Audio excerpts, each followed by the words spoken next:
Current day setting. Charleston, South Carolina is the perfect romantic getaway, especially in the spring and fall when temperatures are moderate.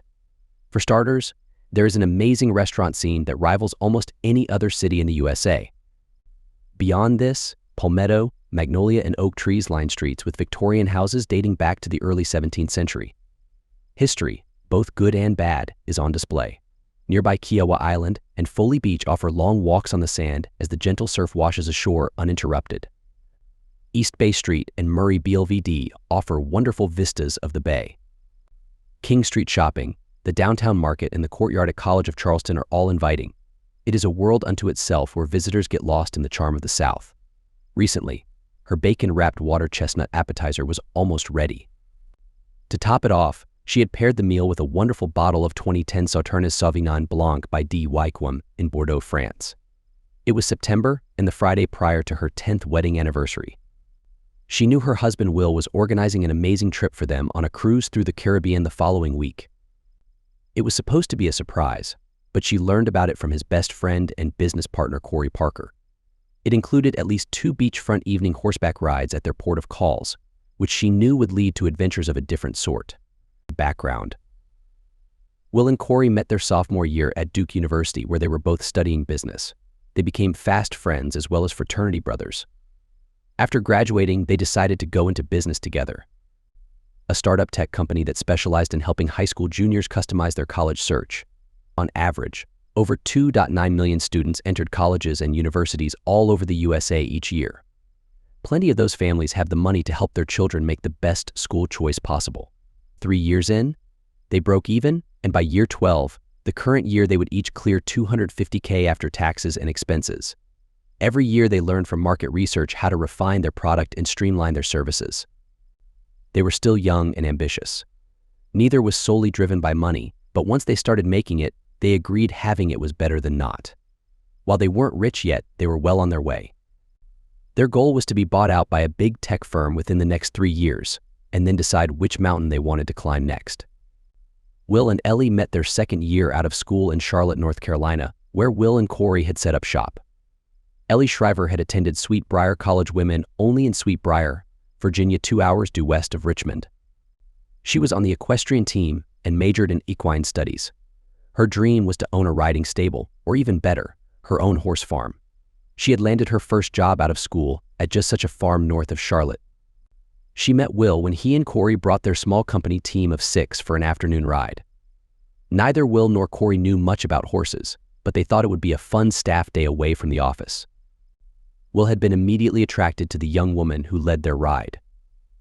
Ellie wasn't dating anyone and thought Will cute, friendly, and well-mannered. He managed to get her phone number from one of her coworkers and had waited an agonizing 3 days before texting her. She wasn't surprised to hear from him. They both felt a connection during the ride, so she agreed to meet him for coffee.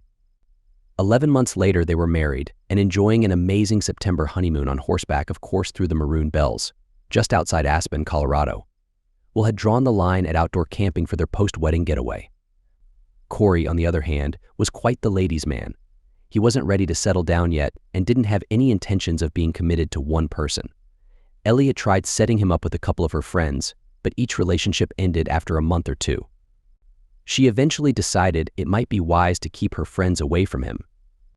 While she got along with Corey, she didn't appreciate his dating habits, which she believed to be immature. She hoped he would grow out of it, but he seemed uninterested in doing so. Like Will, Corey was very handsome. Standing at 6'A" with dark hair and deep brown eyes, he worked out regularly and was in great shape. Unlike Will, who was only slightly shorter with blonde hair and blue eyes, Corey enjoyed the thrill of the chase. He had flings with most women he dated but lost interest after the initial conquest. Ellie often scolded him for this behavior. "Corey, you can't just sleep with them and then move on," she exclaimed one day when she was particularly frustrated with him. "Sure I can," Ellie replied with a smirk. "I never promised love or a relationship, and we are all consenting adults. Besides, when I meet someone like you, I might consider settling down." Turning to Will, he added, "Right, buddy? Leave me out of this," his friend wisely responded, reading the look on his wife's face. "I may not be the most attractive, but I'm not stupid." He didn't want to get involved in their discussion and risk causing any tension with his loving wife. Meanwhile, back at the ranch recently, And so it was, 1 week before her husband's surprise anniversary trip, Ellie was happily humming to herself as she prepared for a very romantic dinner. Earlier that morning, she had treated herself to 2 hours at the Seabrook Island Equestrian Stables riding a gorgeous quarter horse named Helen Holmes after the famous early 20th century female rodeo rider. The spirited horse had given Ellie quite the workout, which she enjoyed immensely. She decided to cook barefoot. Footsteps approached the door. He was almost here. A shiver ran down her spine when she heard the door open, and he entered. She didn't turn around to face him but leaned over the counter to grab another ingredient for the main dish. 9 months ago, Corey felt like he was getting closer to his objective of being with his business partner's wife. Ellie was often frustrated with Corey's actions, but he saw it all as a part of his game. For years, he had been pestering her to introduce him to some of her attractive single friends. She had done so a few times, but Corey would soon end those relationships, leaving Ellie to console her friends. To Corey, it was all part of his master plan. He didn't mind having casual encounters with Ellie's friends for 2 reasons. Corey had a talent for gaining people's trust and making them open up to him. He could smoothly ask seemingly innocent questions about Ellie without raising suspicion, which provided him with valuable information. Corey knew he had to be patient with his plan. It would take time and a long-term approach. He genuinely cared for his business partner, Will.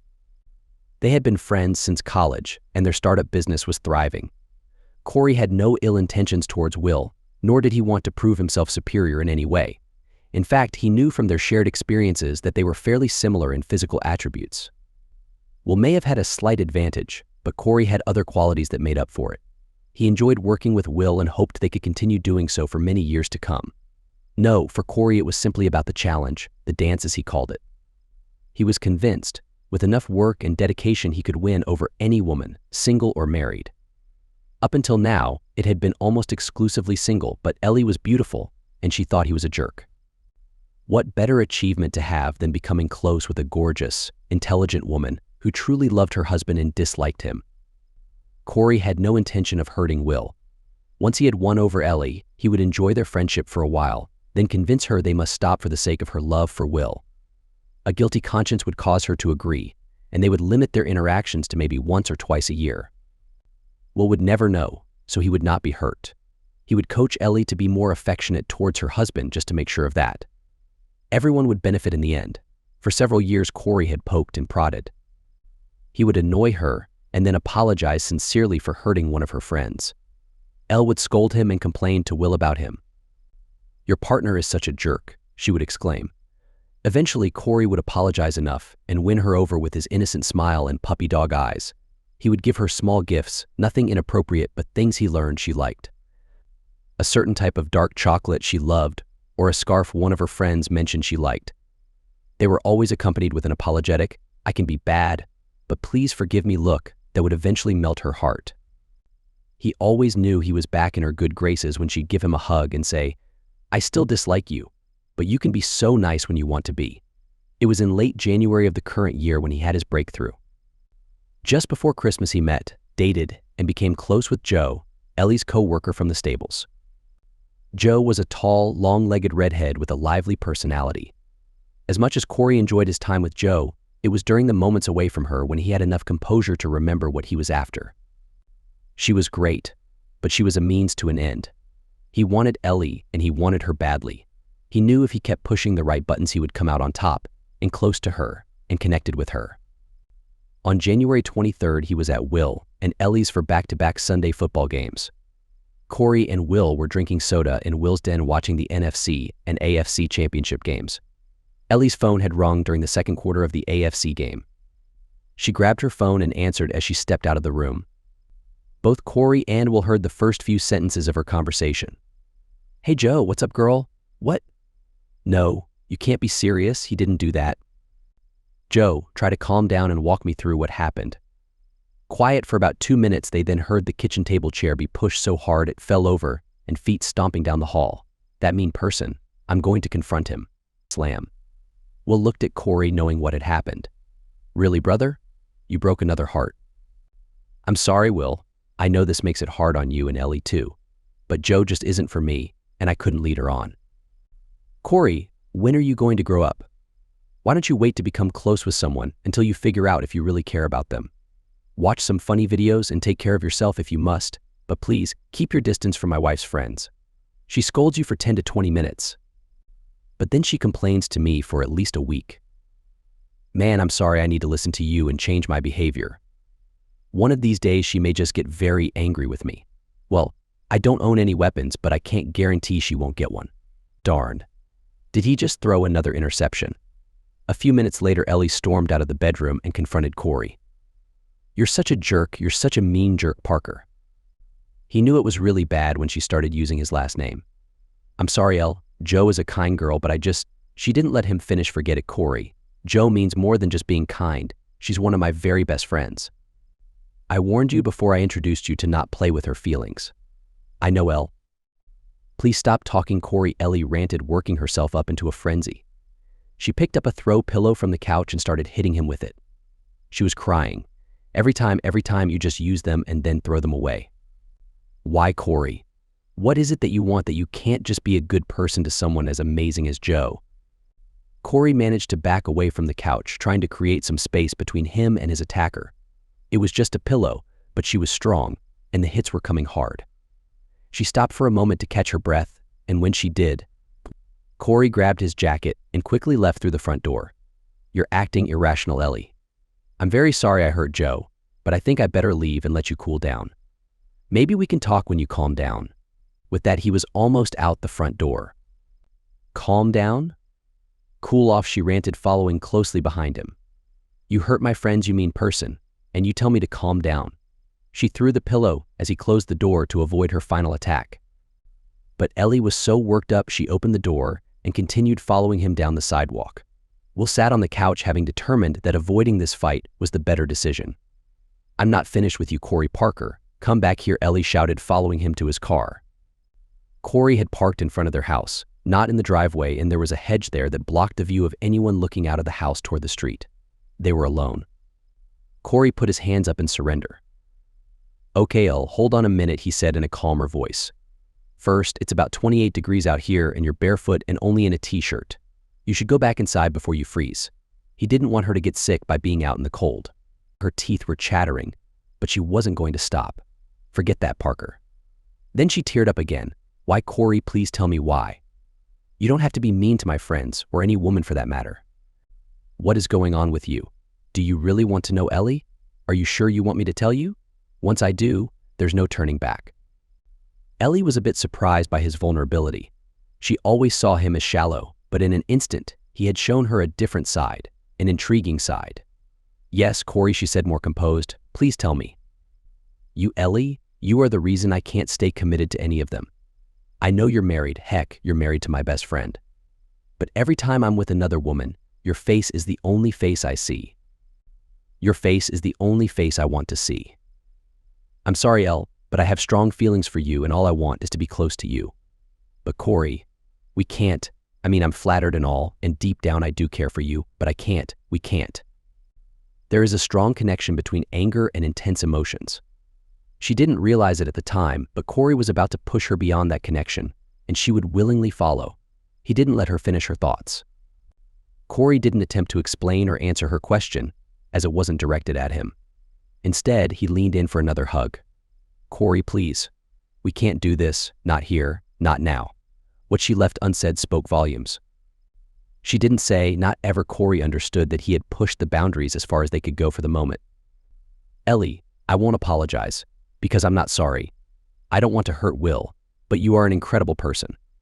I'm going to leave now, but promise me that we can meet later this week and have a conversation. Just talk at the coffee shop. I'm not sure, Corey, maybe. Her words trailed off. Go inside, Ellie. It's freezing out here, and Will be here in 10 seconds if you don't go back. As she entered the house, Will was waiting by the table, looking nervous. I'm sorry, Elle. I know he can be difficult. Maybe I should consider a different career. Something without Corey. My husband is so loving and caring, she thought to herself. No, baby, I'm just upset. I'm going to take a hot bath and have a glass of juice. Allow me some time to unwind, and then please come upstairs and hold me. Will was loving, caring, and blissfully unaware that his world had just taken a turn for the worse. He always trusted her and never had a reason to doubt her love and loyalty. Of course, babe. Just relax and take your time in the bath. Let me know when you're ready." 2 days later, at 1:30 a.m., Corey and Ellie sat across from each other at a local coffee shop. Ellie had informed Will that she was meeting with Corey to have a calm and direct conversation. We need to clear the air, she had told her husband. She hadn't yet decided what she wanted to do. Everything felt confusing, but she knew she had to be honest with Will. If he found out about her meeting with Corey without her telling him, he might become suspicious. "Corey, this can't go any further," Ellie began, though he could sense her uncertainty. "Ellie, I will never force you into anything, but I felt the connection between us on Sunday." "I know, Corey. Something stirred within me, and I was drawn to you. But I love Will, and I can't and won't hurt him with lies or betrayal. You have to understand that I don't intend to hurt my friend Ellie. But that doesn't mean I don't want to be with you. We can keep this a secret. You know me, I'm not interested in settling down. As incredible as you are, I have no intention of trying to take you away from him. I don't think I could even if I wanted to. But don't you want to enjoy this connection? But Will. We can have this and make sure Will remains unaware. We both know it won't last long. The infatuation fades quickly. A few discrete months, maybe a maximum of 1 year, and it will be over. But we will have memories of a special liaison with an amazing person for the rest of our lives." He could see her resistance weakening. "I know it would be incredible, Corey, but how can we be sure that this won't blow up and ruin my marriage to the man I want to spend my life with? People get caught when they act recklessly and carelessly. But we are smarter than that. I'm confident we can make this happen without anyone getting hurt." "No, I don't think so," she said firmly as she got up, leaving the coffee shop. She had made up her mind that it wouldn't happen, but damn, just talking with him had left her feeling aroused. Corey wasn't discouraged in the slightest. He knew she had crossed a line, and there was no going back. It might take some time, but he was determined to help her take the next steps. He sat for a moment, thinking of a plan, then grabbed a coffee for Will and headed back to the office to make up a story about how Ellie had reprimanded him. The next steps came within a week. Will had to drive to Winston-Salem to meet with some tech guys they were recruiting from Wake Forest. Knowing she had the evening to herself, Ellie took a long bike ride after work and returned home feeling cold from the early February weather. Corey had wisely set the alarm on his phone for 6:30 a.m. He let her sleep, making some coffee and taking stock. They would have to be so careful in the coming months. He began to wonder if a brief interlude was going to be enough with her. Ellie was an incredible woman and lover. Ellie woke up to the smell of fresh coffee and Corey looking over her with a smile. She sat up and headed for the bathroom. A few minutes later, they sat side by side sipping coffee and talking quietly. After they finished a cup, they headed to the kitchen for a refill. 2 hours later, the sheets were washed. Corey was at the office. Will had just entered his car heading for home and his loving wife. The word cheater never entered her thinking. Like 99.9% of the human race, she saw herself as basically a good person. What she was doing probably wasn't right, but she wouldn't let herself see it as wrong. "I love Will and won't ever stop," she thought to herself. She didn't question how love, loyalty, and being unfaithful to her husband's business partner was acceptable. That's the thing about betrayal. You can't think about it too much. If you do, you'll see the holes in your argument and realize you've fallen short morally. So Ellie, like so many others, just decided it would be okay and kept going. They never met at the same place more than once, and always at times where their encounters would be next to impossible to discover. Hotels were used about every third encounter. Corey lined it up at a city close enough so he could claim it as a business expense. Following Corey's guidance, Ellie continued to show affection to her husband, as she always had. Will was just too damn trusting of them both. He never suspected a thing. When Will told Corey in August he planned to surprise Ellie with a 10th anniversary Caribbean cruise in September, Corey decided he would try for a weekend away with Ellie a week or two beforehand. He knew Ellie was becoming concerned they were pushing their luck. As Corey suspected, he wasn't losing interest in her, but he was also determined not to let his friend find out about his betrayal. Perhaps this would be one last escapade. Perhaps. Recently, back in Charleston a few minutes later, 3 hours north of Charleston, a blissfully ignorant Will Benton was enjoying some Chinese takeout when his cell phone rang. The area code was 843. Because of their business, Will knew many area codes, especially the ones in the southeast. Charleston? He wondered to himself. He didn't get calls from clients on his cell phone, and he didn't recall any close friends in that area. Hello. Hi, this is Gemma Hartnell. I'm trying to reach Ellie Benton. Well, you're close. This is her husband, Will. Can I help you with something? I'm sorry to bother you on vacation, Mr. Benton, but Mrs. Benton was riding with us today on Kiowa and her wallet must have dropped out of her purse when she was leaving. I'm guessing she hasn't discovered that yet, or she would have come back for it. Anyway, we had her cell number from her reservation, but she didn't answer. This was the only other number I could find in her wallet, so I decided to give it a try. I'm so glad I reached you before she could go on. Will interrupted her. You said Ellie Benton, right? Yes, sir. Could you confirm her address from her driver's license? Sure, give me just a second. 1810 Falling Leaf Drive. That's our address, but there must be some mistake. Ellie is at a horse show in Lexington, Kentucky this weekend. Will felt his palms begin to sweat. I'm sorry, sir, the young woman on the other end responded. Gemma also began to feel nervous, not sure what she had stumbled into, but wanting to get out quick. If you speak with her, could you tell her we have her wallet over at Seabrook Stables? Yes, I'm sorry, Will stammered, trying to make sense of the call. I will be sure to let her know. I guess she'll be over to pick it up this evening or tomorrow. Will hung up the phone and walked to his laptop and opened it up to the itinerary Ellie had given him. She had left early that morning and would be home Sunday evening. At the top of the page he read, Champaign Run Jumper Stumpers, Lexington, Kentucky, September 10th to 12th. That was this weekend, and apparently Ellie wasn't there. What was she doing in Charleston or Kiowa Island? He wondered out loud to nobody in particular. Why would she lie to me about this? There must be some reasonable explanation. Will was a smart guy and a methodical one. He sat down and forced himself to work through the options. She could be planning a surprise for the two of them later in the fall, but all of that could be done by laptop. She couldn't be setting something up for their anniversary since he had overtly hinted he had planned a surprise. Was there a show in Charleston this weekend too? Did she just change her plans at the last minute and not tell him, because she didn't want him to think she was flighty? He did a quick search on the Charleston Visitors website schedule for anything remotely to do with horses. Nothing. Something with sorority sisters she didn't want to tell him about. But why? He wouldn't care if she was on girls' weekend. None of these or several other notions made any sense. Then he wrote down the last one he didn't want to consider, but he had no choice. Is she having an affair? He immediately had a lump in his throat and a knot in his stomach. There didn't seem to be any other reasonable explanation.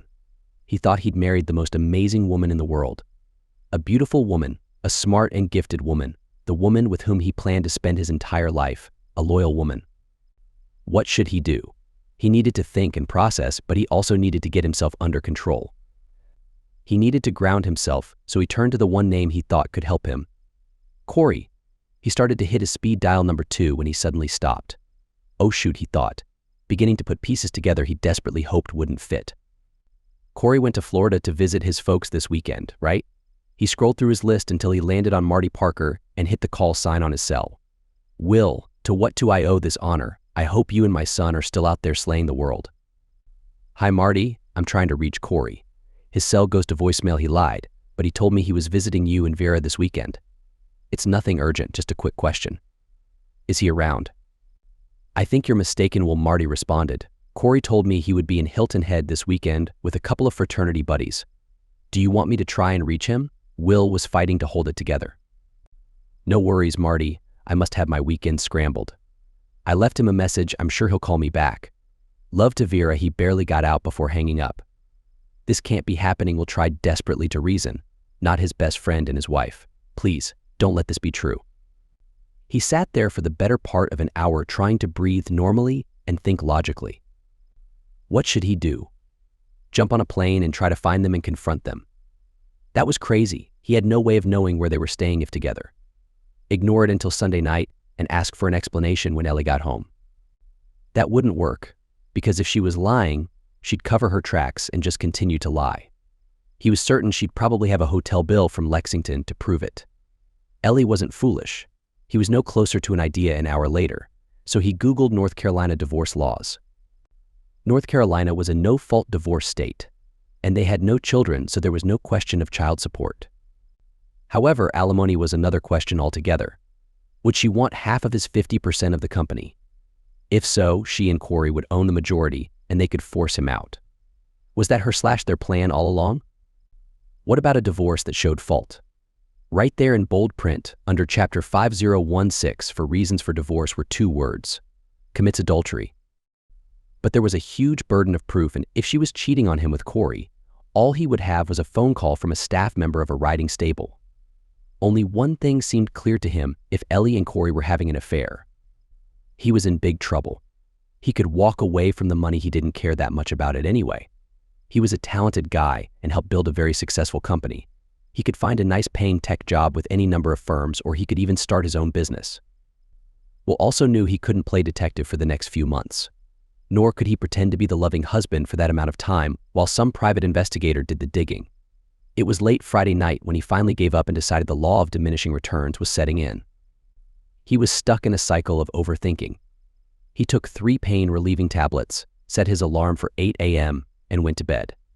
30 minutes and many tears later, the medication began to work. It was after midnight in Charleston when Corey and Ellie sat on the screened-in porch after a delicious dinner, a moonlit walk on the beach, and hours of great conversation. The first part of their evening had been filled with excitement and energy, as if both partners needed to feel alive. When they returned from their walk, Ellie drew a bath in the deep, vintage clawfoot tub.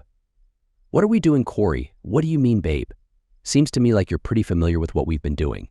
"Not that smart, Alex," she responded with a punch to his shoulder. "Why are we doing this? We've been together for over 8 months now. You have more friends than you want, and I have a husband whom I love." The last word stuck in her throat. She felt she did love her husband deeply, but how could she even say that with a straight face given where she was and what she was doing? Corey knew better than to tease her about her love for Will. Truth be told, he did have some guilt pangs when she said his name. He'd known him almost 7 years longer than he'd known her. They spent 8 to 10 hours every day in and out of each other's offices, planning, revising, pushing, creating, and developing. Corey had no brothers or sisters, so Will was the closest thing he had to a sibling. "I don't know, Ellie. I just can't keep my mind or my hands off you. I love Will too, but you captivate me, and I must have you. Maybe you just can't stand the fact that Will has something you can't. Maybe. We have this weekend, and then Will and I leave for the cruise on Tuesday. He can never suspect us. I want my life with Will as husband, and hopefully soon, the father of my children. I hope you're not suggesting this weekend is our last. I'm not sure, but no, I don't think I'm saying that. I don't think I could cut myself off from you completely." At 8 a.m. sharp, Will Benton was out of bed. Slightly groggy from one too many sleeping pills, he forced himself to take a cold shower and clear the fog. He brewed a pot of coffee and finalized a plan he had put together in the last half hour. 5 minutes later, he was dialing the after-hours phone number of Sterling Private Investigators of Charleston, SC. The call service operator took down his information and promised a return phone call from one of their highly trained professionals in the next 30 minutes. PIs only get paid for their work, so the return call came in less than 10. "Mr. Benton, this is Amanda Cunningham. How may I assist you?" Will laid it all out from bullet points he'd written down. His wife, Ellie Benton, said she was going to Lexington for the weekend, but somehow dropped her wallet at a riding stable on Kiowa Island. He feared she was there with her close friend Corey Parker. If they were there, he had no idea where they were staying, but he assumed a private house or cottage, somewhere secluded to maintain privacy. They would probably be there until tomorrow afternoon, so time was short. He needed information, and he needed it quick. He wanted definitive proof either way, including pictures, videos, audio recordings, etc. Cost was of no importance. Amanda listened intently to his concerns and objectives before responding. "No worries, Mr. Benton. As soon as we have your 50% deposit, our team will find them if they're here and see what they're up to. We don't just call ourselves highly trained professionals to try and impress people. Our small firm of 5 has, between us, over 3 decades of experience in surveillance, investigations, and covert operations. I'll have their whereabouts within an hour." They chatted for another 15 minutes as Will wanted to know more before making the payment. Amanda provided concise and reassuring answers. Will made the electronic transfer, and they agreed that Amanda would provide him with an update no later than noon. Around the same time, Ellie finally listened to her voicemail from the night before. She also realized she had forgotten to call Will and check in with him. She called him from the Mustang as Corey drove her back to Kiowa to retrieve her wallet. Her call went to voicemail, and she left Will a very loving and very dishonest message about horses and the disappointing breakfast at the North Lexington Courtyard Marriott. She assured him sincerely that she was excited about whatever he was planning for their 10th anniversary. When they arrived at Seabrook, she ran into the office and retrieved her wallet. Gemma wasn't working that morning, so she didn't find out about the call she placed to Will. They decided to go shopping on King Street and have shrimp and grits for lunch at slightly north of Broad. Snobbed to the locals while Will gave Amanda and her team time to work, he reached out to Ed Simmons, a longtime friend of his dad and an exceptional attorney. Ed was getting ready to tee off at the Cedarwood Golf and Country Club when the call came in. He decided to take it. After a 5-minute conversation, he apologized to his playing partners, gave his caddy the easiest tip he ever made, and headed straight to 1810 Falling Leaf Drive. Ed and Will spent 90 minutes going over the initial information to determine Will's best options once the information came back. Ed correctly assumed that Will's wife was having an affair, probably with Corey. At 1:57 a.m., Will's phone rang. Amanda was on the other end. She summarized what they had learned so far.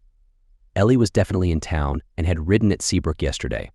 She had been there earlier that morning with a man in a red Mustang convertible retrieving her wallet. The gentleman fit the description of Mr. Corey Parker. The car had been rented from National Car Rental by Mr.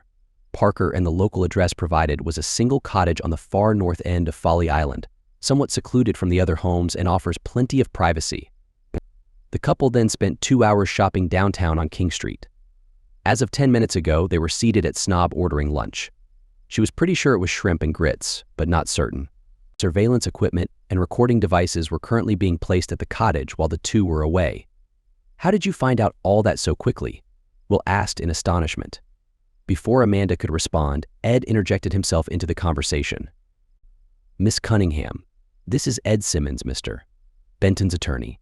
Mrs. Cunningham, but call me Amanda, Mr. Simmons." "My apologies, Amanda. Call me Ed. Unfortunately, I believe we will be speaking multiple times in the coming weeks, so I need to ask you to follow some protocols that will help my client when dealing with this difficult situation. Is it all right with you if I record this conversation?" "Yes, of course. Before I do, would you please return my client's down payment? I have the account information, and I have already sent the deposit back to you. My firm has officially retained your services on behalf of my client. All invoices should be sent to me at the electronic address I'll provide. Yes, I understand. One of my assistants is looking at that page as we speak, and we will reimburse Mr. Benton immediately." "Very well, thank you. Now, here is what I need you and your team to do.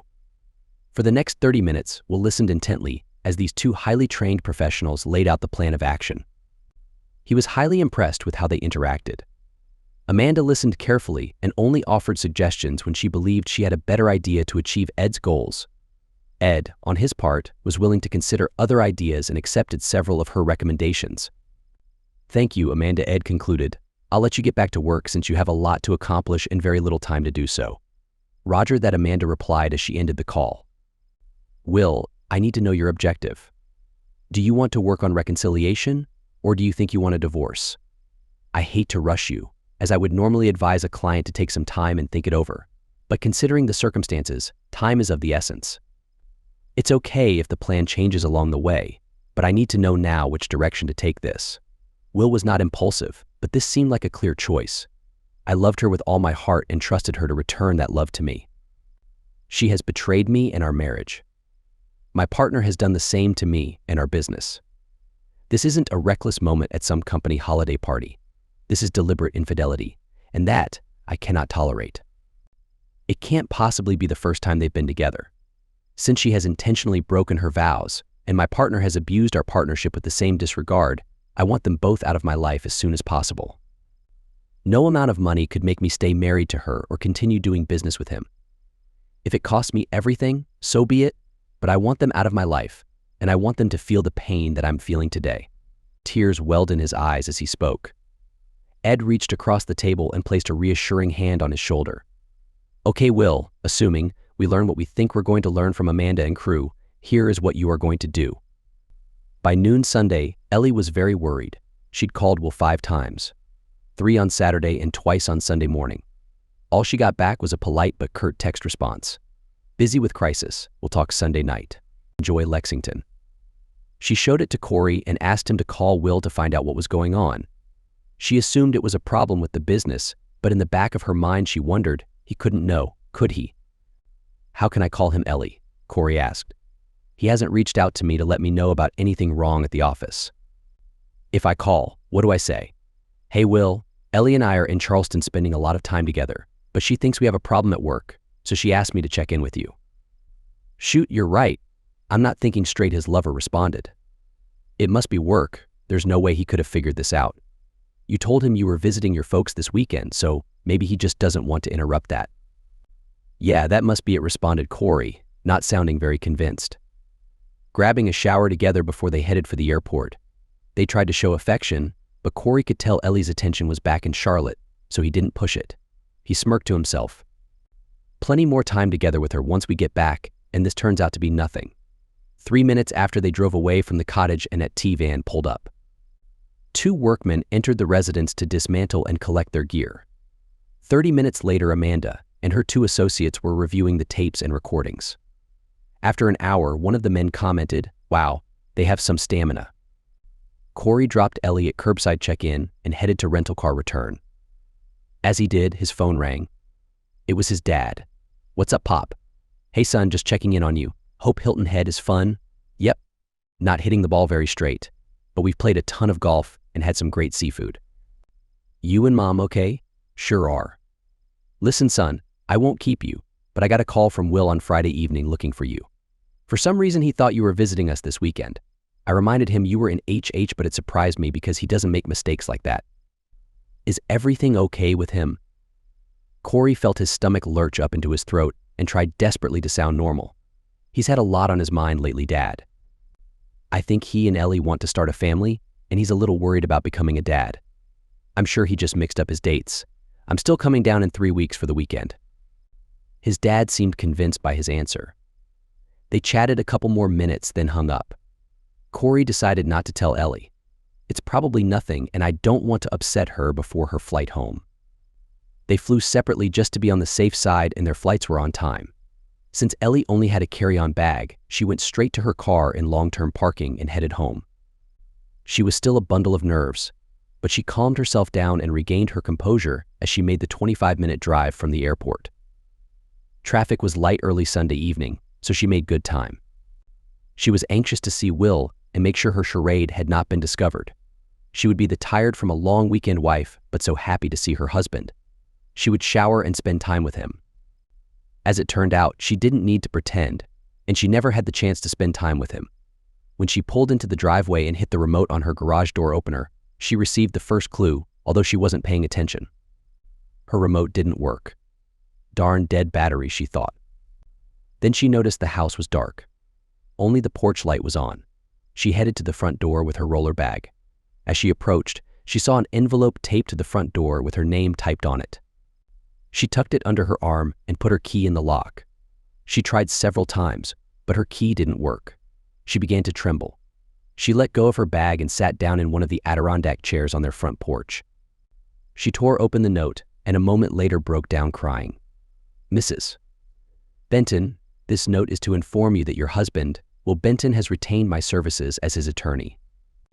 It has come to my client's attention that you are conducting an inappropriate and secret relationship with his business partner, Corey Parker.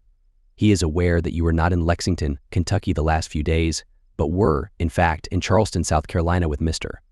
Parker. To wit, through my office, Mr. Benton will provide proof of his knowledge of your betrayal of him and your marriage with Mr. Parker. Mr. Benton has changed the locks on his residence and asks you to find elsewhere to stay in the immediate future.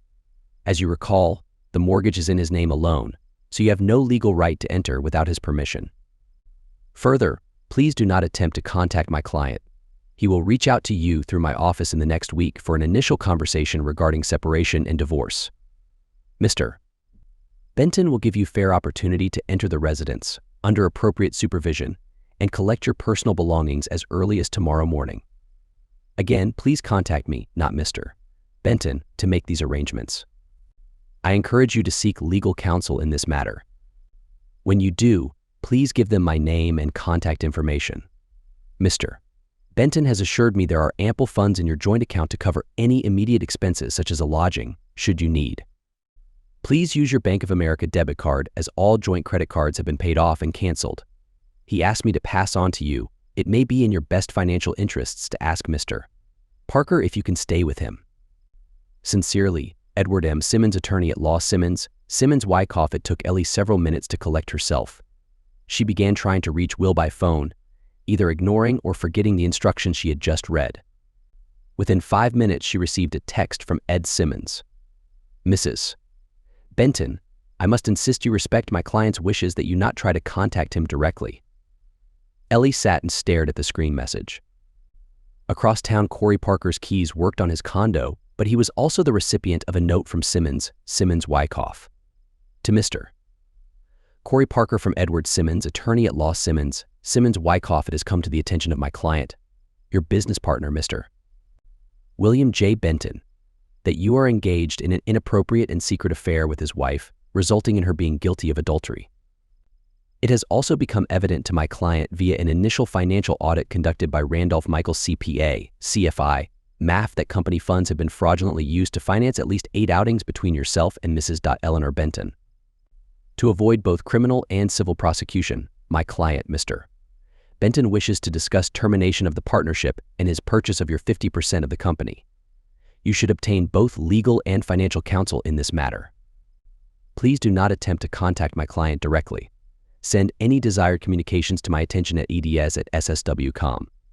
Any breach of this request will be seen as a violation of the terms set forth in paragraph 3 above and will result in immediate legal and civil action against you. Corey Parker began to curse himself.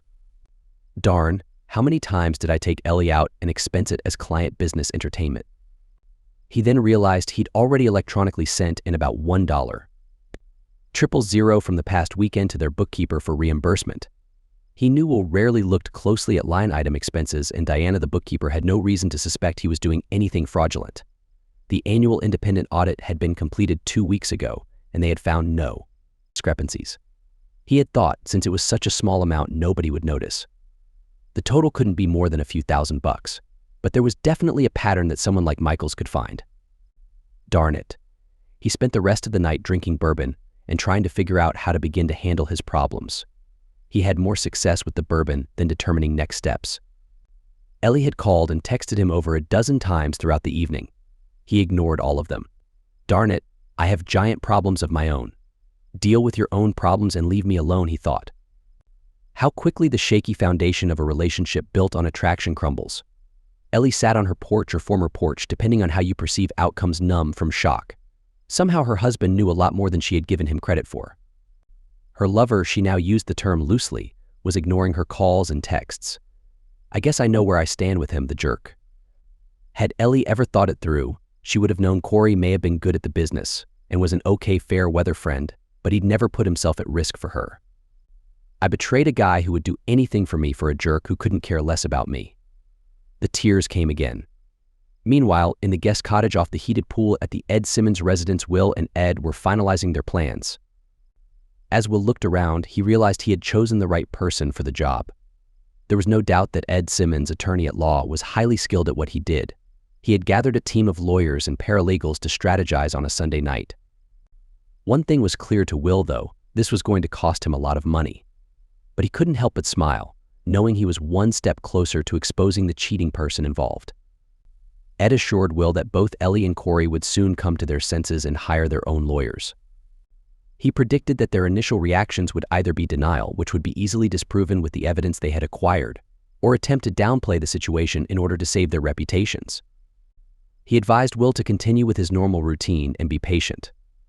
I don't expect to have much for you until midweek, so go to work, keep a low profile, avoid talking to strangers, and never accept anything from suspicious people in vans. Simmons laughed at his own joke, giving Will a reassuring pat on the back, and said, "Don't worry, you have Simmons, and Wyckoff on your side." Will wasn't sure if he should go home or not. He was worried that Ellie might be waiting on his front porch, ready to ambush him with excuses like, "It's not what it seems," or "It didn't mean anything, just a mistake." Ed, however, had already taken care of that. He told Will that one of his team members had persuaded Ellie to leave the premises since she was trespassing. She had claimed it was her home, but when asked to use her key, she flew into a rage. The team member pretended to call the police to report a potentially violent trespasser, which made Ellie quickly leave. Will smiled at this, but Ed noticed a hint of sadness behind it. Foolish person, he thought. In the following days, Will followed Ed's instructions diligently. He changed his cell phone number to avoid any contact with Ellie on Tuesday afternoon, as she couldn't seem to understand that he did not want to talk to her. The office environment became challenging for Will. Corey distanced himself from the situation and worked from home under his lawyer's advice. You don't want to appear aggressive or give the impression that you're abandoning the business, his lawyer had advised. Will believed in honesty and informed his small staff that he and Corey were working through some differences. He asked them to treat him as the partner he was for the time being and assured them that everything would be resolved soon.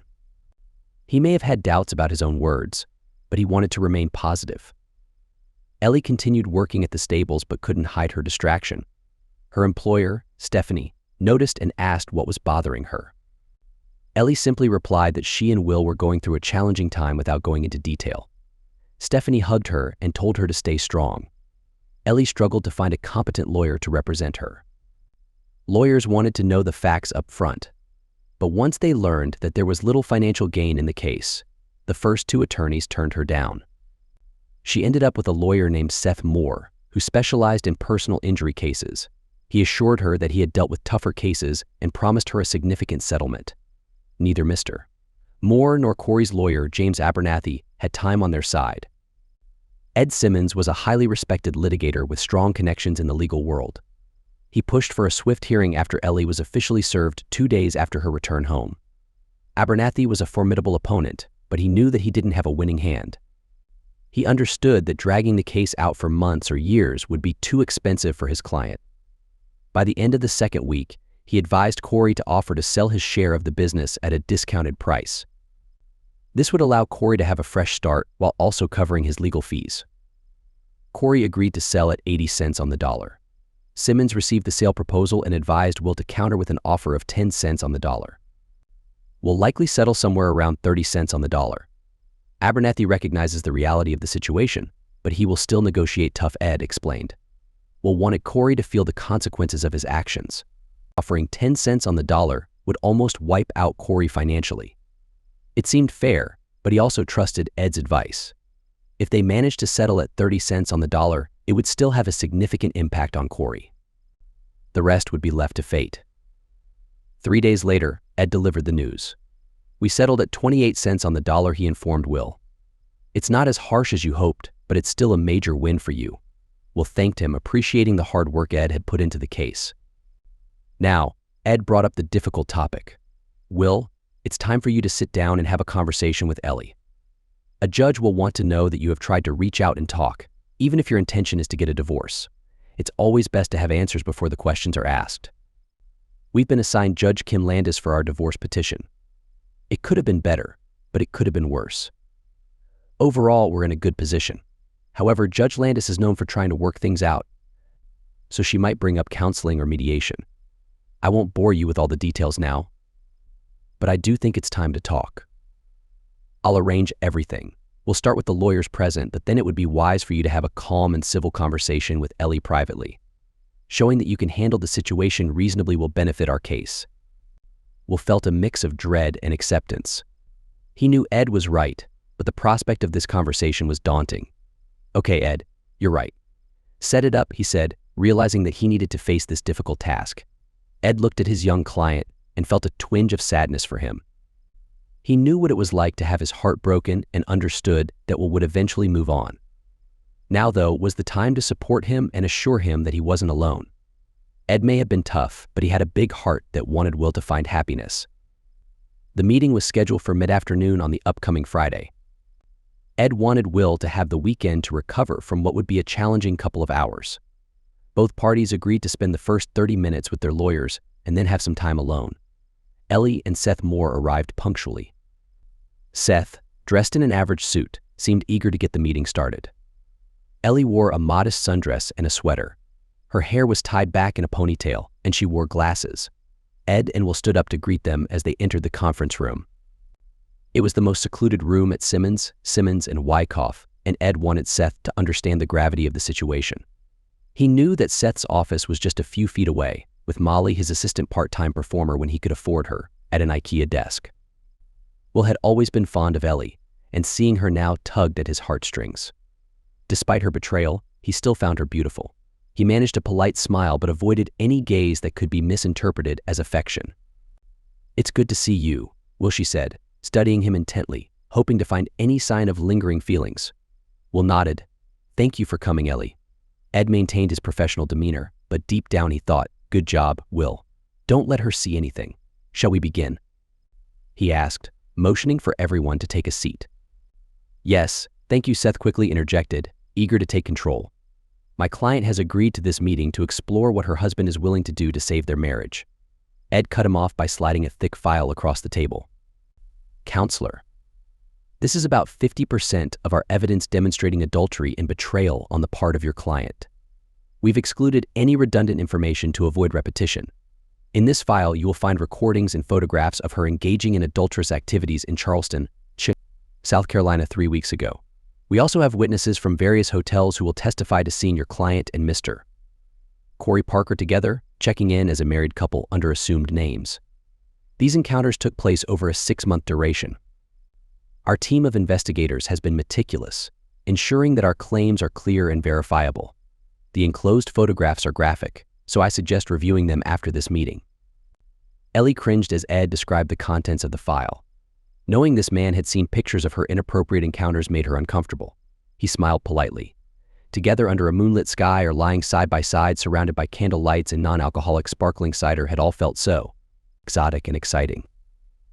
In the light of day, she began to see her choices for what they were, betrayal of a good and loving man. She worked hard to keep her composure. Ed slid a second file across the table. This one much thinner, only 2 pages.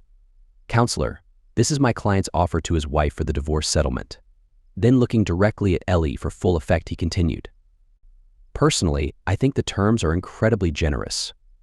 If it were up to me, I'd like to lay all this out for the judge so she can see the unfortunate truth of this planned betrayal on the part of Mrs. Benton.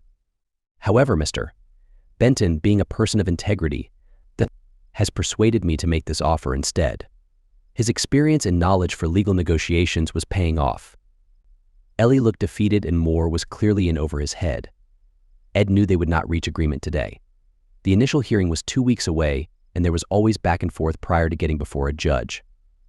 Will's offer was tough given the circumstances, but it was more than fair considering his wife's betrayal of his love and trust. Will offered a lump sum of $75,000 in return for Ellie's agreement that he would be sole owner of the company, now and forever. She must agree to forgo any futures claims. She and Will would split the proceeds of the sale of the house. There wouldn't be too much since they had only lived there 5 years, maybe $10,000 each. Ellie would keep her car but would have to begin making her own payments starting 1 month after the divorce. Ellie could have any furniture in the house she desired, except for their marriage bed and an antique set of matching rocking chairs Will's grandmother had given them when they married. Will intended to get rid of the bed in the backyard before he vacated the house, which he eventually did. Ellie would keep any jewelry Will had purchased for her except her engagement and wedding rings. They must be returned no later than the day the divorce decree was issued. Ellie must agree that the grounds for the divorce was her unfaithfulness. There was a page of explanation that spelled out the agreement in greater detail, but the main bullet points were straightforward and direct. My client and I will take this under advisement and get back to you with our counteroffer by early next week. Miller replied, trying to sound as if his client held the moral high ground. However, I can tell you, Mrs. Benton will not agree to her husband demanding the return of her rings. Stillman was fuming inside at the nerve of this knucklehead's comments, but as always, none of this showed on his face. He did, however, lean across the table when he next spoke. Seth, no. You and I both know your client repeatedly and with planning violated her marriage vows with Corey Parker. She did this with the full knowledge that her actions could destroy my client's emotional well-being as well as his ability to continue in business with his partner. That is why they orchestrated a huge cover-up to keep my client in the dark. Her behavior was unkind and thoughtless. If you want to play that out before Judge Landis, go ahead. I would welcome the opportunity to go head-to-head with you in her courtroom. I'll be honest, counselor, you have no case. Your client has cheated and lied. We have a mountain of evidence, and we will not enjoy it, but we will make all of it public at trial if you try to do more harm to my client than he has already suffered. If I don't hear from you by noon on Tuesday, the offer will be null and void. Then we'll see you in court. Moore huffed and puffed, but even a lawyer of his low caliber knew his adversary was holding all the cards. This settlement would be a decent payday for him. He'd clear $10,000 before taxes, which was more than he typically made in 2 months. Now, if there is nothing else, Stillman said, standing and buttoning his jacket, I believe we should allow the Bentons a few moments to have a private conversation. Moore stood and extended his hand to Ed. We'll be in touch, was all he said. Ed shook his hand and then promptly headed to the men's room to wash his. Will and Ellie were left alone. Ed had counseled his client to not speak first under any circumstances. As the injured party, he should, by his silence, insist that his soon-to-be ex-wife speak first. After the door was closed behind the exiting lawyers, there was a moment of uneasy silence. Will looked at Ellie. Ellie looked at the floor. Finally, she spoke. I have no excuse, Will. If I could take it all back, I would. My behavior has done great damage to you, and I will carry that with me the rest of my life. Saying I'm sorry, or it meant nothing, but I want you to know how shattered I am when I think of how terribly I've treated you. Believe what you want, Ellie. It makes no difference to me, was all Will replied. She continued. Is there any hope for us, Will?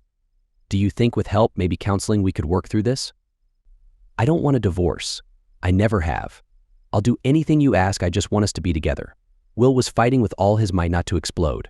She'd had her cake and now she wanted to eat it too. All at his expense. Ellie, if the court orders counseling, I'll go. This brought a flicker of hope to his wife's lying eyes. But know this, I have no desire to be with you ever again. I loved you. I gave you my heart, mind, and soul. You repaid me by betraying my former best friend. I don't even know who you are, Ellie, except you are someone who made a terrible mistake. I'd never be close to you again, and there is no way I'd ever have children with you.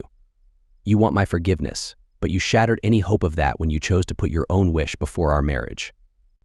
Ellie paled physically at his words. Will, do you hate me that much? Yes, Ellie, today I do. The fact you would ask me that question shows your true colors, only thinking about yourself. But I'm thinking long-term, and my goal is to move past any emotions I have for you, ASAP. My intention is to care nothing for you. Not love, not pity, not anything. My aim is to not think of you at all. You're not worth the pain. I've wasted thousands of hugs and years of my life on you. I trusted you, Ellie, with everything, and you took everything. You'll land on your feet, but none of it will be with me. You'll have your horses and your friend. That should be enough for you. Ellie tried 1 or 2 more angles. Unlimited companionship, never speaking to Corey again, seeing a therapist to figure out why she'd made the choices she did. All fell on deaf ears. After another 30 minutes, the conversation was over. Would you walk me to my car? One last moment together? She concluded. Walk yourself out, Ellie, or call Corey and ask him to come get you and spend time with him. I'm done. Will got up and began to leave, but he turned to her with a final comment. We had it all, Ellie, and you ruined everything. I'll give Corey this, he must be one hell of a jerk. Over the next several days, Seth Moore, attorney at law, did his best to negotiate with Simmons regarding the demands in the divorce petition. He may as well have been talking to the wall in his office for all the good it did him. After the second conversation, Simmons stopped taking his calls. The Tuesday deadline was approaching, and Ellie knew she stood little to no chance of getting more than what Will was offering. Corey did finally call her on Monday and suggested they get together and support one another. Ellie, desperate for any comfort she could find, agreed to meet him at his condo. She arrived at 8 p.m. and stayed the night. They spent time together. Corey treating Ellie poorly and Ellie allowing it. It was sad, but that was what she had come to. Simmons had a man stationed outside Corey's condo, and he recorded her coming and going. When she left in the morning, it was clear she'd been through a lot. Her makeup was smudged. She looked disheveled. The investigator smirked and returned the evidence to Simmons and Wyckoff. Later that morning, when Ed reviewed it with one of his assistants, he muttered, "Nobody can be this foolish." When Ellie returned to the one-room apartment she was renting month by month, she called Moore and told him to accept the divorce petition. No changes. He tried to argue with her. She hung up on him. The date arrived for the initial hearing. Judge Landis was known for being strict. She examined both sides of the case, asking detailed questions. Moore felt like he was sinking, with no hope left. Simmons was also questioned, but he was well prepared.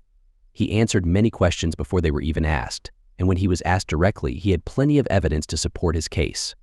Landis also asked both spouses a lot of questions. Will was prepared and gave good answers. Ellie, on the other hand, was not as well prepared. At the end of the proceedings, Judge Landis said, "Well, the evidence in this case seems to be overwhelming. I'm going to take a couple of months to review, and I may reach out to both attorneys with a few more questions. If and when I call, I expect immediate responses. Do you understand?" Both lawyers replied in agreement. Due to Landis' busy schedule, it turned out to be 3 months before she brought the parties back together. It is clear from the evidence that this is a case of complete betrayal. In struggling marriages, there are usually two sides to the story, but I fail to see any valid reason why you left your husband for Mr. Parker, Mrs. Benton. It is my understanding that Mr. Parker sold his share of the business at a very low price, which confirms my opinion. I might typically recommend counseling, but I believe Mrs. Benton's cruel actions make reconciliation impossible. Mrs. Benton, I urge you strongly to reflect on the choices you've made and strive for a better life on your own going forward. Mr. Benton's divorce petition and its terms are granted. The marriage is dissolved and this case is adjourned. There was no celebration on Will's side of the courtroom. Will and Ed shook hands somberly. Seth Moore hurriedly left, leaving his client sitting at the table. Ellie stood up and left the courtroom feeling truly alone. Will began his new life as a single man, feeling hurt but knowing he wasn't alone. 5 months after the divorce settlement, Corey slipped and fell down 3 flights of stairs as he was leaving his condo. He was hospitalized for 3 weeks. At the time of the incident, his blood alcohol level was 0.15, almost twice the legal limit. He had no memory of the accident. His insurance had expired while he was looking for a new job. His hospital bills drained all his savings. Will learned about the fall while on a road trip through Smoky Mountain National Park. He smiled thinking, couldn't happen to a nicer guy. The police investigated and discovered earlier that evening he had been spending time with a female friend, Ms. Ellie Shriver. Following the leads, detectives found out they were in a relationship, but Corey was seeing someone on the side. Ellie was found guilty of causing significant harm and was sentenced to 3 years in prison. It was a difficult experience for her. To this day, Corey walks with a noticeable limp. He is now employed as part of the tech support team for the local junior college.